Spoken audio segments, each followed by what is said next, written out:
Okay, we're live on everything else, but we'll just wait a second so we get live on Instagram. Air flip. I'm going live on mine as well. At least I'm trying to. Now it takes like a minute. Oh, I can see us. Now see you have to go live again once you see. Okay, now I'm live. Are you? Yeah, hitting go live again. Yeah, it's and like technology, my fave. Hi, everybody. From Welcome to Recovery Solutions. I'm Amanda Marino, and I'm so excited to have Tara Connor on here today with us from California. How you doing, love? I'm well. It's sunny and beautiful here, and I'm so happy that you are okay. Yes, thank you for checking on me. I'm sure everyone has heard we had a pretty nasty hurricane here in Florida, and I'm a Floridian. I'm born and raised, and this one was unique in the sense of all of those tornadoes. They literally hit everywhere around. So thanks for checking on me. Of course, we have to take care of our tribe. Absolutely, our peeps. And so we have a cool connection. We kind of, like Bronwyn and I also have this connection. We're actually going to do a whole live episode about this on the friends that you can make from afar. Right. So we have developed, we followed one another for a long time and started engaging, and your vulnerability and your authenticity is what's super attractive to me, and what you've been through, and that you just kind of put it out there and it helps people. That's what I love about you. So could you tell people a little bit about yourselves that may not know, that are on my page? Okay.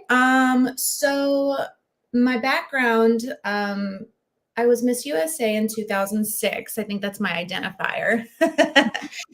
And during that time, I failed a drug test for cocaine because I was in the depths of my substance use and very publicly was sent to treatment. Donald Trump was my boss at the time. So he. That part I heard now. You didn't know that? No. What? Yeah. What? I need to know more. Okay. So Donald Trump and NBC owned the Miss Universe organization during, and this was during the time that The Apprentice was really big, and it was the pageants, golden era, as they call it. And I hit my first bottom really while I was Miss USA. And when I was drug tested, I pissed off Miss Teen USA. This is the stupid story. Pissed off Miss Teen USA. See.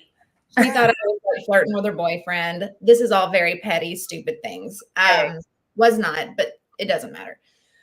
So she called the president of the organization and said, Tara's, doing drugs. But I think that it was more a way in an effort to harm, not necessarily to help. But I don't think that all of our angels are dressed in sheep's clothing. Sometimes I think they're dressed in wolf's clothing.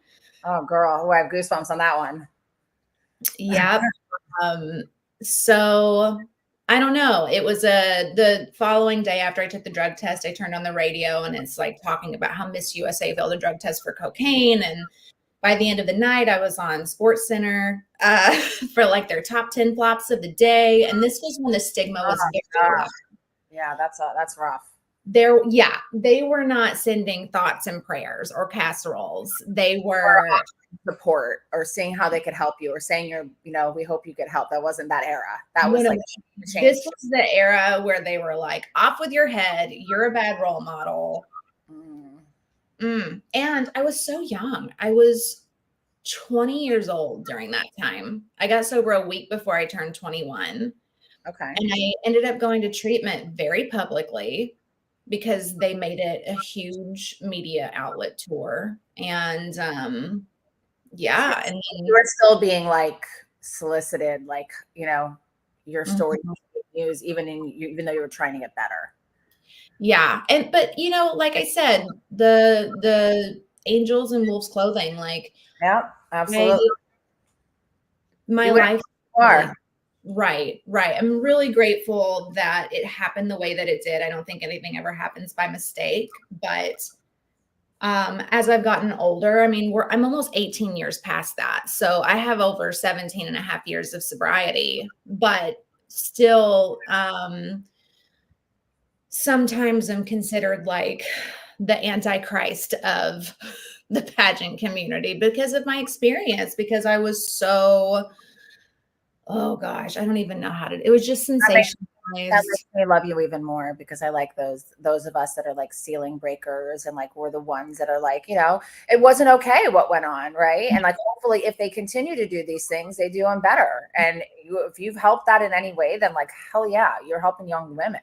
Yeah, I mean, I really do feel like the experience in and of itself helped other title holders that were coming through after me. And I was actually able to anonymously help them if they were struggling with like eating disorders or substance use disorders or just trauma. Like they were able to, I kind of helped give them the blueprint on how to navigate that situation with more grace. So it was something that I feel we all had to grow through. Absolutely. I'm going to raise this up because I don't like how low I am. I'm post hurricane over here, so I'm working with what I got. Girl, like my kids love her. It's I'm a tired mom. You don't look it, baby. Thank you. I'll take it. Say it again, but slower. I mean, I'm at the other end of the spectrum. I've shared with you, like, my first baby is 19 and my little one's 12. So I have a middle schooler, which is a whole nother element, right? Like think about what started happening with you. Yeah. So we can go into like our title, sexual abuse, survival to thrival. I thought that was important because some people are like, I'm a sexual abuse survivor. So right.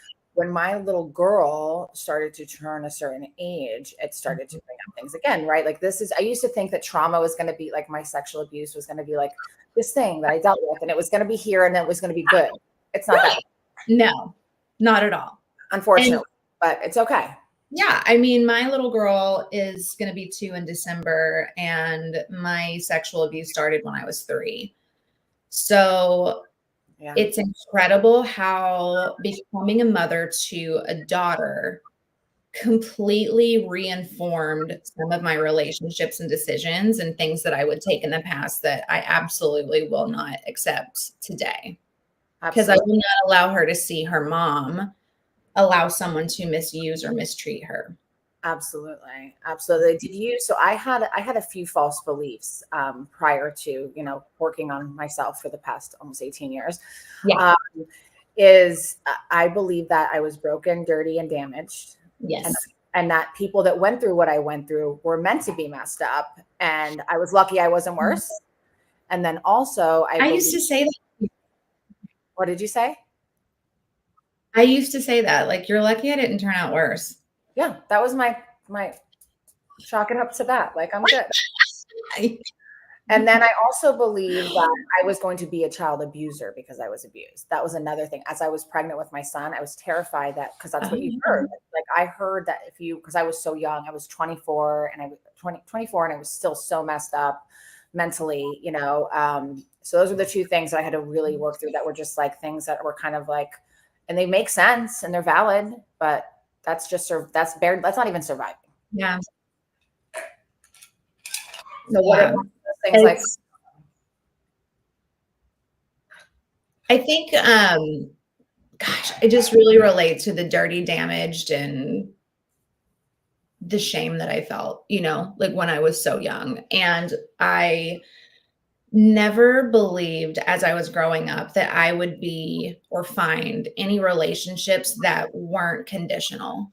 Yeah. And also a lot of abuse survivors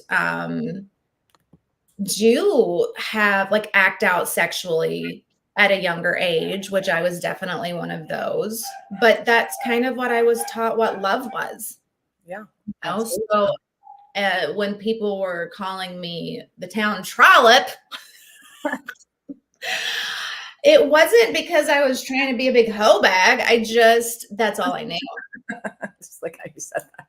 So for me, like I share this, but I be mindful my daughter's upstairs and she's 12 and she hears everything.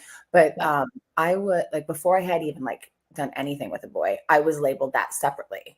So like, and so when I was labeled that and I felt the way that I felt, like I was like, well, let's just play that one out. You know what I mean? Like, let's just make what they're saying true.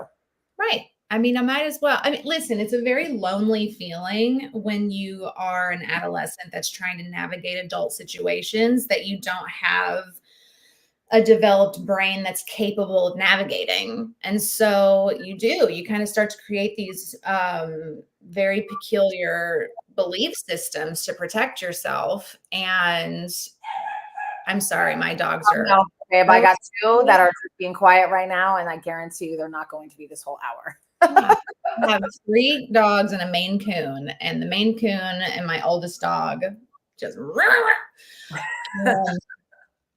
yeah, it's insane. I actually just had another crazy situation that happened that I haven't told you about. Is this the confronting one?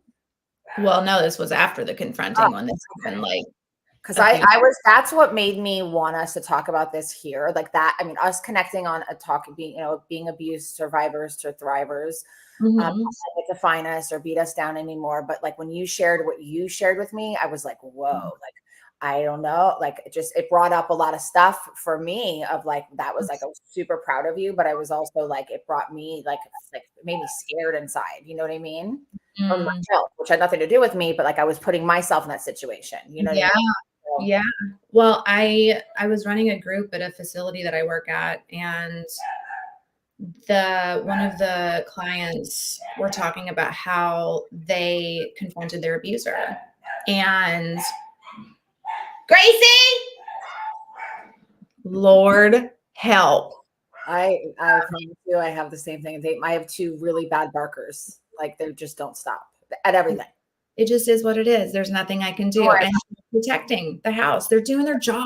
They're doing their job. There you go. Anyway, so my client was talking about how she had confronted her abuser. And for some reason, like my blood just began to boil in my body. I don't like if I get hit with like a real deep conviction, whether it's, and I don't mean that in a religious sense, just like my spirit was just like convicted. And it was like, call him, call him, just call him and see what he says. Can I tell you what? When you shared it with me, I went and looked up mine to see if I could find him. Swear to God. Stop. Wow. I haven't told any person that I'm sharing that on a public thing, but I looked up because I was like, what if I wanted to? Would I ever be able to? So I just wanted to side note you. So what you felt from that client, I felt from you. Wow. So you get it. Yeah. Yeah. And that's another cool thing about, I mean, listen, we're probably going to jump all over the place because we have so many parallels, but that's the cool thing about recovery and having like a tribe that totally gets you if you've got a substance use disorder or mental health issues. Like it's like the worst club with the best members, right? I love that. And if you have 18 years, 17 years of recovery to be useful. I mean, this was a client with less than 30 days that inspired me to take my journey on the next level. Yeah. And, so to give like people more of a backstory about my experience, I was molested by an uncle when I was 3. And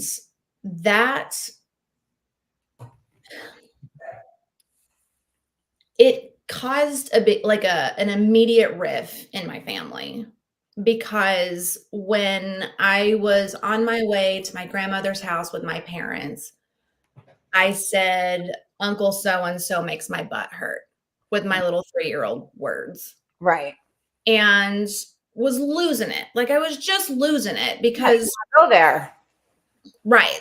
And he used to babysit my brother and I. He was a teenager, and I kind of what you said in the beginning, like generational trauma, like repeats itself. Like, my mom is religious and she says the sins of the father fall on the son or something like that. And so I think that there's been probably a history of incest or sexual abuse in that side of my family, which, not to be like, most people have that in their family. It's unfortunate. It's a fact of life. It's more common than people would like to admit.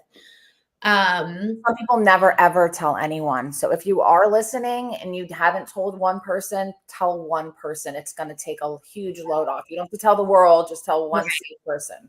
Yeah, not everyone is like you and I, like, like I have feelings here. Yeah. But this whole month has been a little weird because I confronted my abuser after not speaking to him for over probably 15, 16 years. Wow. Because it took me a while into my recovery to like start thinking with more of a well prefrontal cortex Yes. where I could actually be like, oh, I'm putting myself in a position to be harmed, trying to keep the peace with family.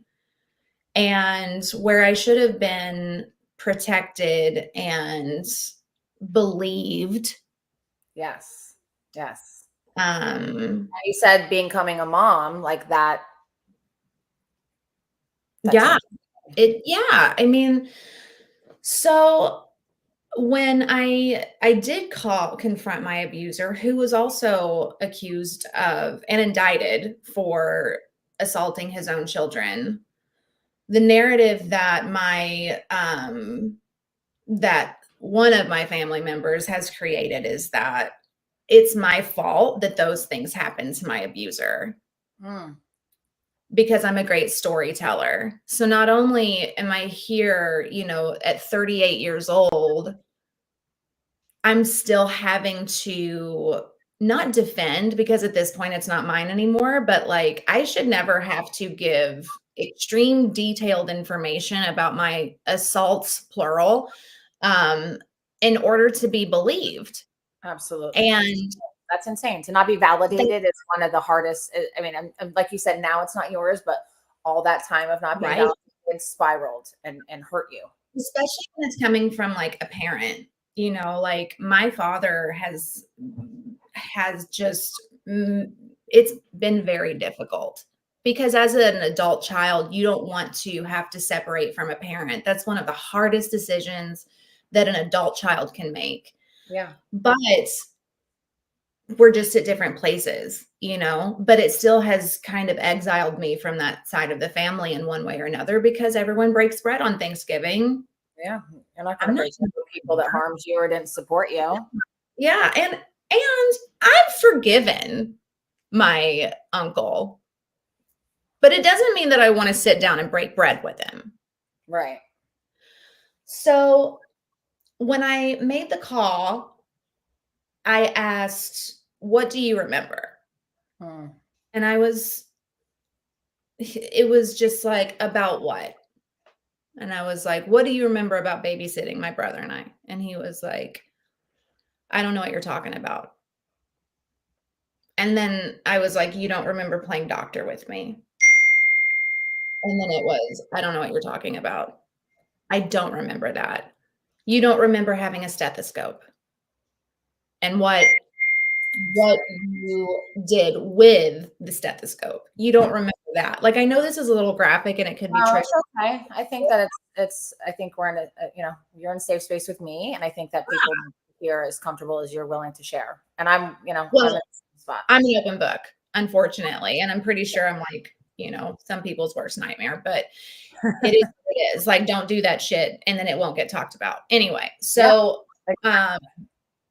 so as I went into the details, what I kept getting was, no, I just don't remember that happening. I just don't remember. And I was sitting there in the conversation, blood boiling, beginning to cry. And I just felt in the moment so defeated. And then I thought about all of the people who have had a similar experience who just aren't believed. Absolutely. It's your word against theirs. And so I realized in the moment, like, I'm never going to get the validation that my little girl's been looking for. So I have to give that to her. And then I realized, like, I don't need anyone to admit it to know that it was the truth. Yeah. And that's so what Did you go in with like expectations of anything, or did you just go try to, because you kind of felt like called and divine? I raw dogged it. I like said a prayer. Like my sponsors always like, never go into a gunfight with a knife and pray up. You know what I mean? So I said a prayer and, just kind of asked God to like be there with me in the moment and be my safety and protection. And then I never in a million years planned on making that phone call or diving deeper. Like that was never my intention. I was just going to avoid it for the rest of my life. Yeah. Because I don't want to, I was like, not my pig, not my farm. I've moved on. We're a complete like country apart. It's fine. But I don't know. Sometimes things just hit you, and I realized in the moment, and it was one of my most valuable lessons, like they don't have to believe you in order for it to be your truth. Absolutely. And then I thought of all of the victims that get victim shamed, that get, well, what did you do to put yourself in that position? Or understand that's like a trigger for me. Yeah. And girl, which is crazy because I just had another experience. The whole theme of this month has been connected to my sexual abuse trauma. But I'll tell you about it after this. I'll wrap this one up. But once I confronted him and realized that I wasn't going to hear anything or that he wasn't going to admit to anything, No ownership. No ownership, none. I sat there and then I said, well, maybe you should pray for clarity about that time in your life. And if you happen to have some, I'm open to a conversation, but I don't need it in order for me to know that it happened. So I said, it's between you and God now. I forgive you. And I wish you nothing but the best. And then I got off the phone and I was like, it's not mine anymore. It's just not. And I have goosebumps. Yeah, like the longer that I sat on it too and kind of like processed it with some of my closies, I was like, hang on a second. If the story or the narrative is that it's my fault that he lost his own children, why would he answer the phone? Like, why wouldn't you be like, if someone accused me of doing that to my child, I would never, it would be, listen, Cassandra would come out and all gloves would be off. I would not be treating them with love. Totally. No, totally. Because as a mom, no one's taking my child away from me. Don't even think about it. Right. But yeah. But the fact that there was something there, or there could be, I don't know about his mental health history. Is there like some mental health issues? Lord knows.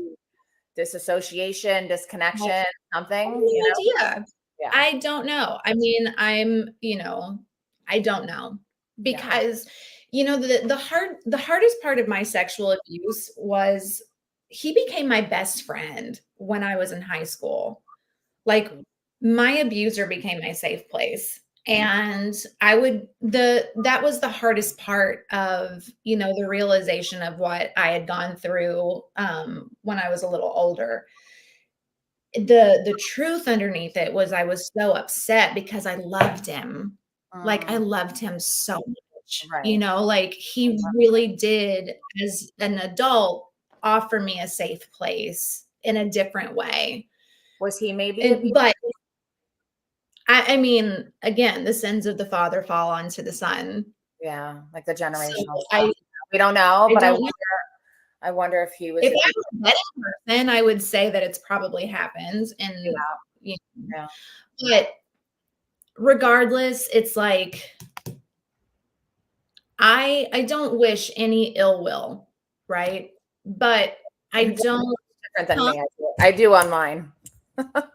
Well, I just don't, girl, listen. It's a little different of a scenario. So it's a little different, but it's also the same. And we all have different experiences with it. And yours is a fucking shit show. I'm so sorry.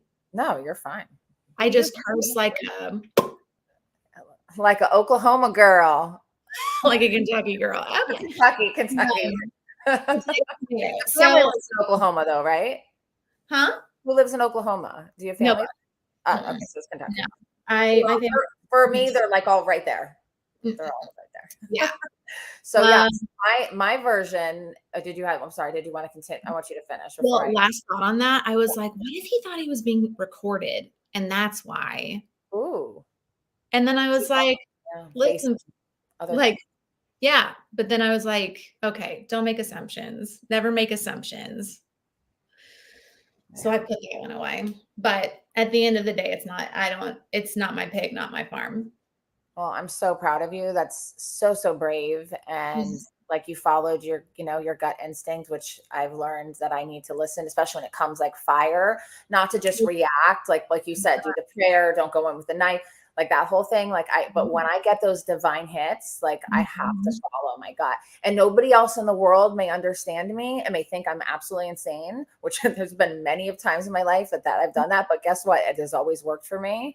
When I listen and trust those hits. I call them like divine intervention hits. Like absolutely. It's undeniable. Like you can't, something happens after years and years of just like working on cleaning out and healing from your childhood, which even if you've got a perfect childhood, there's some stuff in there that you can probably work on. Absolutely.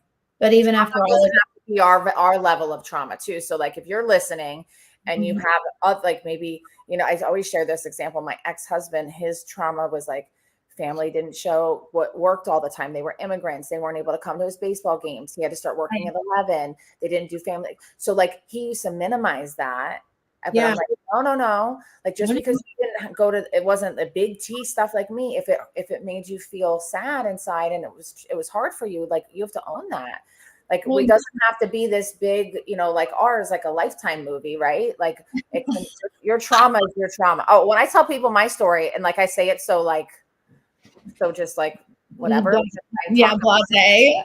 When I talk about it, every time I do, it makes me heal and it makes other people feel uncomfortable. It doesn't make me feel uncomfortable because I'm just like, I feel a little lighter every time I talk about it. Yeah. I don't think I've ever this is the first time I've spoken about the confrontation that I had. But there for a very long time, I was like, I don't know why, just feeling like I needed to protect people. But then I was like, why do I do that? Like, why do I go out of my way to ensure that their comfortability is met? And I realized that it's just always been a shame response. It's always been a shame response of like not wanting to rock the boat. And yeah, we want to stay at peace. We want peace at this phase of our lives. Yeah, because your give a damn gets a little more broken in your late 30s, early 40s, and you give less Fs. So many less Fs. And you don't care what people think. It's like you step it. Well, I'm 43, so you started a little younger than I did. Like right when I hit 40, I was like, I am just done with all of that. Like I do not care. Like it took a lot to get to that place. Yeah. But I think too, like you and I both have been in unique positions where we've experienced like public lashings. Yeah. Or people deciding that they have something to say about, like, it's like a public attack because you are a public figure and people feel like they can just jump on that gravy train and say whatever it is that they want. And you have to develop a thick skin to be able to navigate that. Yeah, absolutely. And listen, I have the thick skin when it's like a onesie twosie here and there, but when it's like boom, boom, I'm just like, whoa, I can only take so much, Right. It's not fair. I don't care if you put yourself in the position. Everyone puts themselves in the position these days. If you have any social media at all, I don't think that anyone deserves to be just picked apart like that with impunity, like nothing happening. And they don't know. Listen, this is what I envision. They don't know me. And if they do know me, they don't really know me. They think they know me. They really don't know me. Right. Or I've walked through some kind of thing that they wish they could do and it triggers something in them. Absolutely. Or I'm ballsy enough to start my own company, or ballsy enough to put myself out there. Yeah. Or, there's so many things, right? Or it's some rando, troll like in their parents' basement at 40 years old. That's just like what I envision, and that like helps me. But Amanda, I've also been that troll in my head. Like I call her petty thing, but not to like bust it out and like cause harm. No. Fair. But when I did my 4th step, there were some of the most petty things on there that I didn't physically cause the harm. Right. But like, I wouldn't like people just because of the way that they looked. Like they would get under my skin, and when I would write it out, I'm like, why am I mad at this person? What did they do? Like literally nothing. Oh yeah. I used to be that girl too. And now we are the girls that are like, ooh, she's badass. She's killing the game. She's vulnerable. Right. I want more of that. I used to be like, oh, she's ew. She is. And I'm just not. And anyone that's not on the vibe that like we're on, like I don't have space in my life for that. I'm all about uplifting people. I am not judgmental. No. I do not, you can tell me anything and I'm going to love it. Like nothing that anyone says to me is going to cause me to clutch my pearls because I don't wear them. I don't have any. So, get them there just as like a joke. But it also makes me really great at what I do. I'm a public speaker, but I also run process groups and work with clients, and I become their safe place. I see them because I am them. Absolutely. And just so you know, I've watched your TEDx a couple times because I'm having mine written for me with the team. So like that's in process right now, and it's going to be it's my 2025 goal, but I wanted like a team to help me, to write me, to submit me to people. So like I watched yours and I had to put some of my favorites in there for them to compare, and you were in there for my team. So of what kind of message I'm trying to put out, and like it's still not fully clear, but yeah, yours inspired me. So as I move into that space more, and doing more public speaking outside of behavioral health, right? Like I've always presented and I've always done things. I want to share what this is to so many people that don't know anything about it, right? Because in our world, everybody knows about all this stuff, and we're all talking to each other who know all about it. Right. We learn things. Like I learned some great new things at this conference I was just at in Orlando, but like I want to step outside and bring my experience outside, Yeah. So I want to touch on a little bit on my abuse, and of your input. So my sexual abuse started it was ages 4 to 7. And it was by someone who I thought was my father, and found out after wasn't my father. And I had another man that was my father. So I was then like, phew, but then also like, where the F was my dad? So it was like a combination of like, why didn't he save me and protect me? But I ended up building a really good relationship with my father until he passed right before Scarlett was born. A lot of healing, a lot of love, my biological father. This man was very domestically abusive to my mother. To the point where she was terrified for her life. And he was one of those, literally like a Lifetime movie, when you are like Mr. Church guy by day, the neighbors loved him, the community loved him, but he was a drug dealer, women abuser, and sexual abuser by night. And I remember, because my mother put me in therapy so young. Thank you, Mom. I was 7 when she first put me in therapy. And I had like great support. Back in the day, this therapist, Dr. Kathy Geyer was her name. She was amazing. She would take me to McDonald's and like play with little cars and get me to communicate in that way back then. Yeah. So like, it wasn't just like what they do play therapy now with kids, like, which is newer, but like my lady was doing it back in the day. That's amazing. So I was I remember everything very vividly, and I'm used to not be grateful for that, but I am now, because I can talk about it. Right. So my mom found out that I was being sexually abused. She didn't know that, right? She just knew, and I would tell her things about like soap being like, when he would give me a bath, like soap being put in me, and being forced to do actual things on him, and then having his older daughter involved. And like I just remember and I was sharing it with her as a little girl. Once she found that out, she plotted the escape. Because it was one thing to threaten her life if she left or if she told anybody, but when she found out her little girl was she was out. So I remember like a dramatic night where we were both being hung by one of his friends, and then my abuser dragged my mother along a whole deck and threw her in the intercoastal on the coral. And when she got out, back in the taxi days, she called a taxi, and we literally like ran and booked for the taxi, got out of there, got restraining orders. My mom and dad, that's when I met my dad. She tried to rekindle with my dad, and we moved up to Massachusetts. We were kind of like in hiding, like changed hair color, like all that stuff. He was always watching us, always stalking us. So we came back to Florida.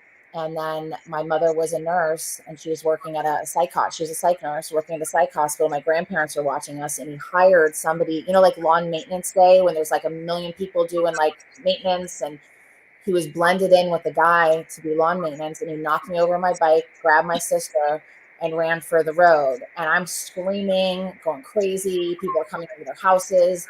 And then I see like the getaway car come around. I see a car. And I'm flagging it down, and it's my abuser driving. Wow. Her and taking her out of the country for a month. And nothing happened to her. But, she was brought back a month later, and it was like on the news and everything. I wouldn't go outside of my house for like a year. Well, why would you? I was terrified. Well, yeah. I mean, of course you are. That's horrifying. Yeah, it's crazy. And especially like at that age too, because you are like preteen, seeing that kind of like you're more aware. You know what I mean?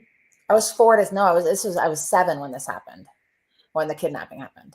Well, preteen, yeah, but it's like that phase of development where you can still remember very specific details of your experience. Yeah. And it was crazy. Like, my, he ended up, serving time, and then got deported out of the country. So, thankfully, all of that, but that's why, like, I'm like, I'll never have to face him or see him. And I was able to confront him or press charges till I was 18. And when I was like 17, I was like, you know what? I just don't want to bring it back in my life. Like, I've done a lot of healing. I don't want to do it. Yeah. But that's the thing that so I want to bring it around now, because I just had an experience the other day at a facility, and one of the higher credentialed people there was basically asking me if I would ever cheat on my husband. And I was like, yeah, I was like, no. Hell to the no. No, I love my husband. I actually like him. Not everyone has that. Yeah. But it was like, would you cheat? Or it was like, at first it was, do you cheat? And then it was, would you? And then I'm like, what is going on? But it gave me that ick where I did this, like, and then after he realized that it wasn't going anywhere, he was like, see, that's why I love you. You guys are great together. And I'm like, you just asked me if I would cheat on my husband. And so tactful too. Like, well, and it's it was in the workplace. Like, it was between groups. And like, look, I get it. If someone, gets a crush or says I've had a crush on you or something like that, that's one thing. Like, I feel like you should keep that to yourself, as I am a married woman. But also, did you really just ask me if I would cheat on my husband? And I'm his subordinate. Yeah. Oh, yeah. And did that bring for you? Yes, because on the way home, I just felt I had a shame response of, I feel like I should tell my husband about this, but I don't want to tell my husband about this. Like, I didn't want to upset my husband. Yeah. And then that thought crossed my mind of, wow, that's a huge chunk of some of my income. But I don't feel safe going there. Yeah. Because I don't want to have to like play nice or act like nothing happened, which just brought up all of the stuff from my childhood shit of playing nice and acting like nothing happens. No. So are you going back? I mean, all of it. And so I got home and told my husband. No, no. Going back. I called the program director that night after I had spoken with my husband and told him, and I Yeah. said, "Babe, I don't feel comfortable going back there." And he was like, "And I don't feel comfortable with you going back there." And Oh, so we had to have like that partnership talk of like, "Okay, well, you'll handle this and we'll sort it out and whatever." But how many people stay in a position that's unsafe and unhealthy for them for fear of losing income, stability? And then I was like, I don't want to go back because I don't want to be in the same room at this point. yeah. I don't want an apology. I don't want anything. But No this, contact. No I contact. just said, I want you to, well, I called the program director. I was like, this happened. It's really unfortunate. I love working for you guys. It's not a reflection of the facility. The facility is like, I would send family there and have sent people there. But I was like, it's unfair because I'm not going to, and, but I'm the one that's going to lose a lot of money in the process, and he's going to continue to have a job. So I said, because I'm not willing to come back if he's there, I said, I'll let you do with that as you will, and I'll give you the reins here. Okay. And so, I like how you position that. It's very mature and professional. yeah. And, you know, it's going to be way easier to get rid of me than it is to get rid of him. But it's still messed up because if that's kind of predatory, obviously. You don't want that in your place of No, healing and like, yeah. It could happen to other staff. It's not okay. Yeah. But then I realized once again, like, oh my God, I'm going to be put in a position again where it's my word against theirs. And that's where it kind of like that's where the shame response came from. Character and your honesty, you're not going to like, people should know. No one's going to like, if anyone knows you, that you're not going to make that up. Like if they know your character, and if they don't, then shame on them. Yeah. Did you see the video I made recently about like confessions of a former hip hop dancer? No. Okay. So like being like with all this stuff that's come out, right? I felt like sharing like 23 years ago, when I was in the entertainment business and I was a hip hop dancer, and then I was even in an R. Kelly video. OMG. Yeah. So the one that I was in, it was grossly called Feeling on Your Booty, that song. But I was placed with Method Man and Redman. So, and they were so cool and so respectful. So I like was safe. Like I never, but what if I was placed next to R. Kelly? Like, or what, like some of the scenes and things that I put on. I mean, back then that was like normalized, like, inappropriateness, being treated like all these things, and like in entertainment, just like I can imagine. I don't know how it was in the pageant scene, but it was like accepted and that was normalized. And like now it's 23 years later, and now we're just like talking about this stuff. Like back then, it made me feel uncomfortable. I had agents trying to position me to be willing to do things that were inappropriate the second I turned 18. Like it's messed up. Yeah.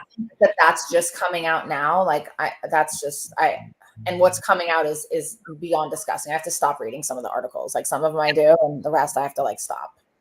It's gross, and it's so unfortunate because it happens so much in the entertainment industry, because I've been through the exact same stuff. And I remember that I used to like be like, no, I can handle it. It's okay. I can handle them. Like when I would tell people about an experience and they would be like, that's not okay. I'd be like, it's fine. I can handle it. Like I've been through worse, Yeah.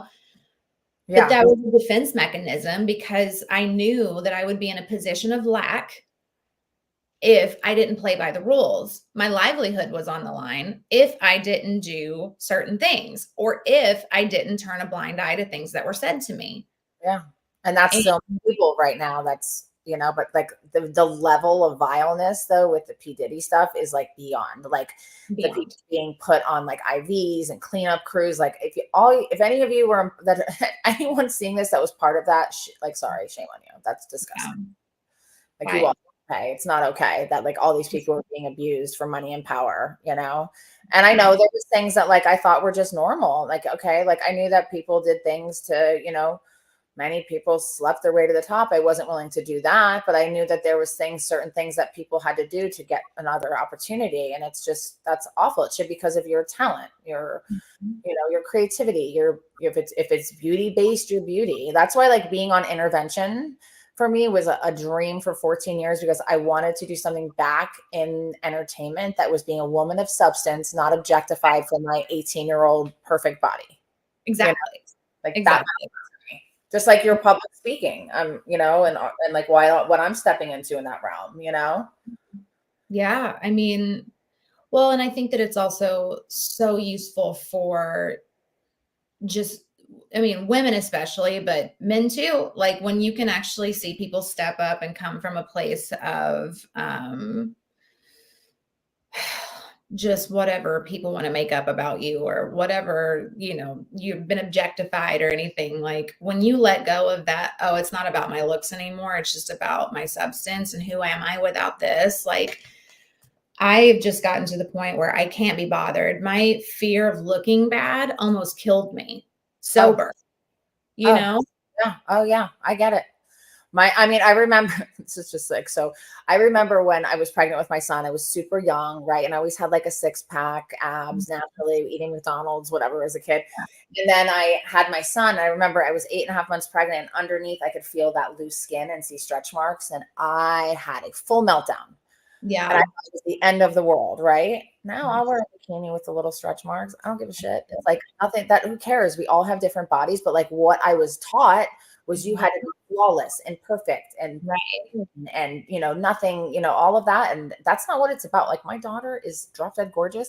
My compliments I try to give her, you're so creative. You're so smart. You're so talented. I don't want to tell her all the time that she's pretty and beautiful. I heard that my whole life. Like I don't want to hear that shit. It's not yeah. And it's crazy, like having a daughter after experiencing any type of abuse. Thank you. Sorry, I'm reading this. Yeah, I just figured there's a couple of questions, so I figured I'd bring them up. Okay. Hang on, let me read this. Thank you.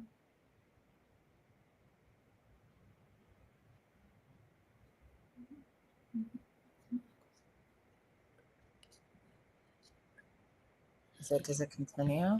It continues, but I can't see it. I don't see the continuation. Oof. So, I don't know. I don't know. It's kind of broad to answer. But if it felt uncomfortable to you, like I would address it if it's a family member, That's kind of my 2 cents. Tara, what about you? I don't know what the last comment was or the second part of that, so I don't really know how to like respond to it. This one caught my eye shockingly. I saw an uncle stop on the around, kiss the boy on the lips in a private way. Yeah, I mean, if it gave you the ick, like there's probably something there. Anytime that I see something that gives me the ick, like we all have that internal like ick detector. It's like kind of like your God consciousness voice, is what I call it. Yeah. Well, most often we pull it off, but that's what I was saying. It's so common for these things to happen, and not everyone is comfortable talking about it. Even with my husband, he went through things when he was younger, and because it was by someone who was similar in age, but they were all kids, and that's what kids do. Like, when I talk to people about like adverse childhood experiences and sexual abuse, I love that they say, before you were 18, did someone 5 years older touch you in a sexual, physical, emotional, bad kind of way? And it kind of changes the perspective, because, for men, if they had a babysitter hook up with them when they were 12 or, whatever, they're like, boom, that's amazing. But that's sexual abuse. That is trauma. Yeah. And we're all so afraid to say or believe like that happened to me. But if you just listen to people talk enough, you're like, what? That's real. There's trauma another and abuse. For me to find my freedom from all I've grown through, I found a huge key for me was to forgive myself for the subconscious beliefs. Have you both found that also? Absolutely. Yes, Absolutely. absolutely. I have Yeah, a because Instagram for questions, so I'm going to peek over there real quick because it's on another thread. I don't see it. yeah, but Michael, yes, some of my subconscious beliefs were religion based. Like if you drink, smoke, have premarital sex, you're going straight to hell. And even though in my head I was like, that doesn't make sense. I don't believe that an all loving God would treat me that way when it's something that's not my fault. But there would still be that like agnostic tendency of like, I believe that God's there, but I just don't believe that I measure up to being worthy. Mhm. And then I held a lot of shame for missing my uncle. Like I missed him because, like it or not, he was a safe space for me. Mhm. And once I really got to the layers of truth beneath the truth, beneath the truth, um, I'm absolutely able to forgive myself for those subconscious beliefs. And That's also I look at that version of me and I'm like, you did amazing. Well done, sweetie. Like I've got you. yeah. Yeah. You know, that was not my fault. I'm so grateful that I was able to get past those beliefs, right? Those like what I said, the like Yeah. I'm dirty, I'm broken. Like I'm, I had a struggle for many years with like either being intimate sexually or Mm, like just like love and sex could not be one. And that comes from being a right. trauma background, right?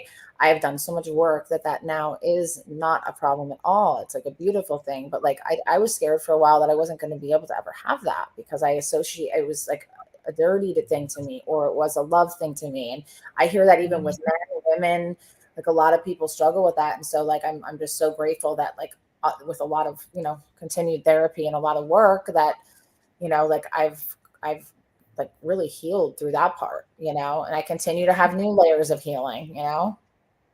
Yeah. And there will be even more, you know. I mean, as my daughter grows, I'm going to watch her hit those age stones, milestones of where similar things or where things were happening in my life that I'm trying to protect her from. But I'm also trying to like not live in constant fear and just be like, you know what? I've created a safe, warm environment for my child. And I'm just going to continue to live out loud and be the best version of myself that I can be so that I don't want her to ever think that she has to be perfect. I don't ever want her to believe that she has to measure up to anything. Like, no, like she's borrowed. Like that is my child, but I'm borrowing her. God gave me the responsibility of raising this very specific child. Yeah, same. So They I she think they chose us like through God. That's my right. Yeah. And I believe that, I believe that I was given a strong child. She's strong-willed. She's just like her mama. oh Scarlett's But for me. Like she literally like we say the same thing the same times. She tells me everything. She tells me, and I good. love that. And I meet her with love and non-judgment. Like I literally like she can tell me anything that would probably mortify her dad. And like I'm like, honey, that's normal. And I can like I want to keep that dialogue. Tell me anything as long as you don't lie to me. Yeah, just don't keep it from me. Like I don't ever want Zizi to feel like there's anything that she could say that would really change my opinion or view of this perfect being that I get to raise. Like I don't want her, I just want her to feel safe enough to have her own experience and show her through example, not lead by my words. Yeah, feet match the mouth. Show up. Like what 100%. I say I'm gonna do with my kids, I do. I follow through with. And of course, unless I'm sick, but like that's a big thing for me is like being true to like what I say, like show them, you know. Right. Like she, entering middle school, it is a whole nother like area of things, right? It's a lot of stuff. I remember middle school is like when it got hard for me. So like Mhm. I made it a conscious decision to do less work travel especially on the days that she's with me, because Yeah. she needs me here right now. And there's a lot of stuff going on. And there's hormones and Oh, like all that stuff. So it's like, I need to be here. She needs me. So I've changed some of my travel plans recently, because like if I'm going to go, I either want her to be able to come with me or do right. it on days she's with her dad, you know. So Well, yeah. I mean, even right now, like I can tell that my daughter needs me a little more than normal. She's sensitive. She's going through some growth and change, and I'm her regulator, so I'm her safe place to do the things that she feels safe to do and to unapologetically be herself. And I love that. I love being able to be that space for her. I mean, I swear, we should do like 15 conversations, because there's so many different things that I would like for like people to hear out of the experiences, especially the one surviving sexual abuse and getting on the other side of it. But, I don't know. I think if there's people that are listening that have experienced those things, there's a really amazing quote that I live by these days. What happened to you is not your fault, but how you respond to it is your responsibility. Like, my suggestion is never to go be a crusader and like, it's not that. It's just give yourself a chance to actually grieve that version of the life that you wish you would have had, but also give that security, that protection, that love, that respect to yourself now.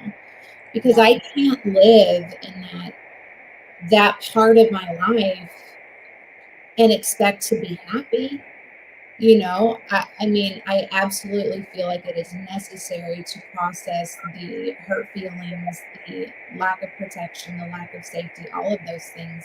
However, sometimes, especially if you have a substance use disorder or mental health issues, we'll continue to ruminate and chew on those things, and we'll never find happiness or joy, which usually will lead to in like some sort of relapse, whether it's with your mental health or with your drug of choice or whatever it is. But absolutely. And like, and I know that when you're saying like, it's your responsibility. And I know that you and I, when we come from a loving place when we say that, because some people may be like, oh, well, now because I was hurt, I have to. So it's not that. It's that at your own pace, give yourself some grace, and know that you don't deserve to have to keep hurting yourself because you're hurt. Right? What you went through does not define you. It does not define your future. Yeah. We see miracles every day. Like, and it's okay that it hurts, and it's okay that it's taking you maybe some dark places, but you deserve to thrive, and you deserve to heal, not just survive, not just scrape by. No, you deserve to like have the life of your heart's desires. We all deserve that. And there is a lot of shame when you've dealt with some sort of sexual abuse or trauma, because you probably reenacted it and relived it in a way, which is like a PTSD response, where you put yourself in compromising situations. Like, look, I've hurt a lot of people in relationships. Yeah. Because I couldn't do better than that. That was what I was capable of in the moment. And it wasn't until I was about like 28 years old that I realized that, oh, wow, these things are reemerging despite me having all of these years of sobriety, and my behavior is embarrassing. But I would beat myself up because I'd be like, why are you doing that? Like, that's better. Yeah. And then, you should know better. You're sober. You don't have, but listen, we're human. We're human. And also, that narrative of you know better kept me sick for a really long time. Because listen, if you had the power to go to the gym every day, you'd go to the gym every day. So what happens is we put ourselves in these positions and we get under these delusions that we should not, or we should ourselves to death. Okay. If you had the power to do better than that, you would. So if you are acting out of pocket and you know that truthfully deep down, that's just not who you want to be, take the shame out of it. Like, everyone, put away your shame shooter and just give yourself a second to look at the behavior and try to connect. Where did that come from? Where did I see that? How do I cognitively like walk through this and respond differently instead of just being reactive. How can I pause and like really look at the scenario? And you know, the more work we do, the more power we have. And Absolutely. I haven't Look, been I know that what you said, that whole, like, I should have known better, and like that beating yourself up. Like, I had that after like a, really hard relationship. Like, I was like, how did I not see these things? How did I not just, it was like right there. Like, how did I not know better? And I definitely went in a deep, dark rabbit hole for like months about that. And then what I've learned from that and all the things that have come from that, and loving myself back to, to knowing, listen, it was what it was. It was what it was meant to be. And it brought me to this moment now, just kind of like all the other things, and, so like, what's like, since we're at an hour, what would you like to say to anybody that, is struggling and wants to be able to be in the thrival place of from their sexual abuse or whatever kind of abuse? Well, I feel like we all suffer from the human condition, and none of us are exempt from bad things happening. Like, life is going to happen no matter what. However, I know what it's like to go from a place to a completely different place just because I was willing to take someone else's direction, and I was able to allow myself to not have all of the answers. And so if you're struggling with anything that's happened to you in your past, and you find that these past experiences are acting more of like as a roadblock as opposed to like a setback preparing you to come back, Tim Story would love that. We all deserve respect, protection, security, love, patience, everything. We all deserve it. I don't care who you are. I don't care what you've done. We are all deserving of all good things. And so we have to operate from a place of believing that. And once we finally get to that place where we're like, no, I do deserve that, you start to level up everything else in your life. So if no one has ever given you the space to feel safe to come forward, or like just to talk about the things that you've struggled with, I love you. If you feel like no one would ever love you, I love you. Like, I mean that. I love you leveled it. Yeah, I love you. Oh my gosh. That's like what I tell my clients all the time. I'm like, I love you guys. Like, I really give a crap about what happens to you. I absolutely do, especially thinking I never was going to get out of that, and you do in your healing process, like, because I thought that I could never have like a healthy love. You can have the love of your dreams and the relationship and the partnership of your dreams, even if you've been through all this stuff, right? Even if you like that's not possible for you, you can have all the things you want for you as healing. And you can also have the life of your dreams, make anything come true, and you can also have like that safe, healthy love, which I know both of us like cherish. So we've connected that we have. Yes, absolutely. And again, there's another side of it. When you decide that you're ready to level up, like, just do it. You have to become your own reason for living, because unfortunately, not everyone's going to act right. And not everyone Really? able to own. If I live in a world where I need people to act different in order for me to be okay, like, I'm screwed, because everyone's suffering from something. So yeah, from being this, broken, damaged, trollop that I used to see myself as, I'm an amazing mom.